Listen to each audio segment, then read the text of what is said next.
भगवान विष्णु जी और माता लक्ष्मी जी की कथा।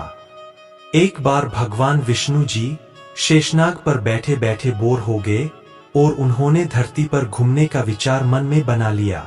वैसे भी कई साल बीत गए थे धरती पर गए और वह अपनी यात्रा की तैयारी में लग गए। स्वामी को तैयार होता देखकर मां लक्ष्मी जी ने पूछा, आज सुबह सुबह कहाँ जाने की तैयारी हो रही है? विष्णु जी ने कहा, हे लक्ष्मी, मैं धरती लोक पर घूमने जा रहा हूँ। तो कुछ सोचकर लक्ष्मी माँ ने कहा, हे देव, क्या मैं भी आपके साथ चल सकती हूँ? भगवान विष्णु ने एक पल सोचा, फिर कहा, एक शर्त पर।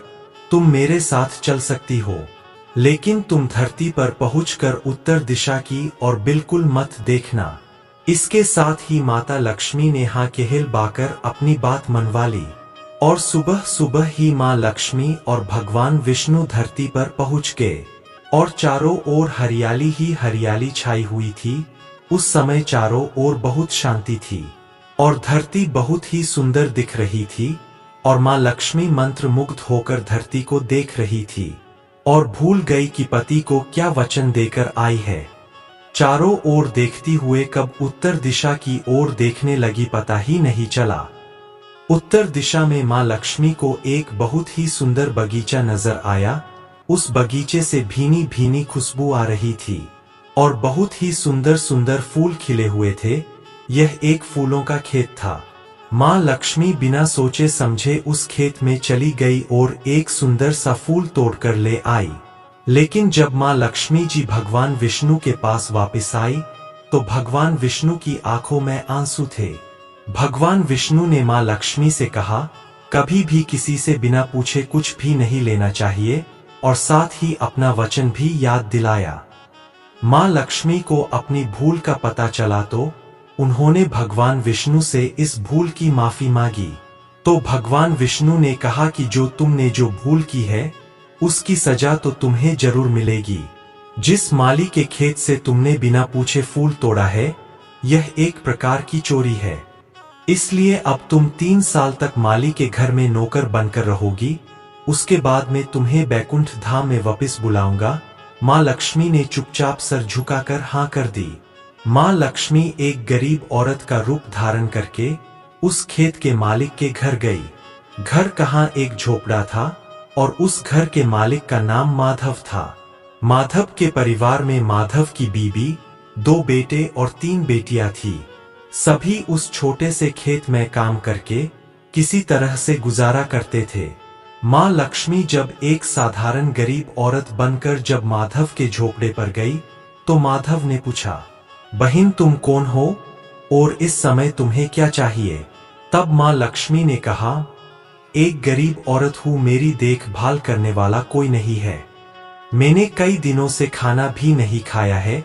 मुझे कोई भी काम दे दो, साथ में मैं तुम्हारे घर का काम भी कर दिया करूंगी।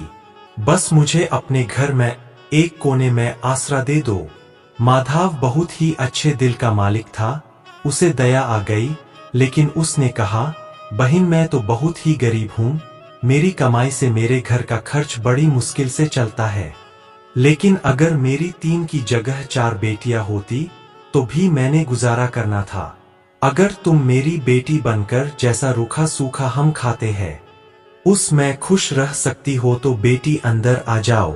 माधव ने मां लक्ष्मी को अपने झोपड़े में शरण दे दी और मां लक्ष्मी 3 साल उस माधव के घर पर नौकरानी बनकर रही।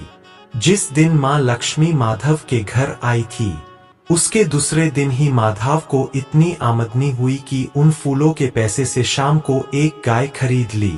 फिर धीरे धीरे माधव ने काफी जमीन खरीद ली और सबने अच्छे अच्छे कपड़े भी बनवा लिए थे और फिर एक दिन पक्का घर भी बनवा लिया। बेटियां और बीबी ने गहने भी बनवा लिए थे। माधव हमेशा सोचता था कि मुझे यह सब इस महिला के आने के बाद ही मिला है। इस बेटी के रूप में मेरे घर मेरी किस्मत आ गई है। अब इस बात को 2 से 4 साल बीत चुके थे, लेकिन मां लक्ष्मी अब भी घर में और खेत में काम करती थी। एक दिन माधव जब अपने खेतों से काम खत्म करके घर आया तो उसने देखा कि उसके घर के सामने द्वार पर एक देवी स्वरूप गहनों से लदी एक औरत खड़ी है। माधव ने जब ध्यान से देखा तो वह पहचान गया, अरे यह तो मेरी मुंह बोली चौथी बेटी यानी वही औरत है। यह तो मां लक्ष्मी है। अब तक माधव का पूरा परिवार बाहर आ चुका था और सब हैरान होकर मां लक्ष्मी जी को देख रहे थे। माधव बोला है, मां हमें माफ कर, हमने आपसे अनजाने में घर और खेत में काम करवाया है। यह कैसा अपराध हो गया है मां, हम सबको माफ कर दे। अब मां लक्ष्मी मुस्कुराई और बोली, माधव तुम बहुत ही अच्छे और दयालु व्यक्ति हो। तुमने मुझे अपनी बेटी की तरह रखा, अपने परिवार के सदस्य की तरह समझा। इसके बदले में तुम्हें वरदान देती हूँ कि तुम्हारे पास कभी भी खुशियों और धन की कमी नहीं रहेगी और तुम्हें सारे सुख मिलेंगे जिसके तुम हकदार हो। और फिर मां अपने स्वामी के द्वारा भेजे गए रथ में बैठकर बैकुंठ धाम चली गई। आशा करते हैं दोस्तों कहानी अच्छी लगी होगी। अगर यह कहानी आपको अच्छी लगी हो तो हमारे चैनल को सब्सक्राइब और वीडियो को लाइक करें।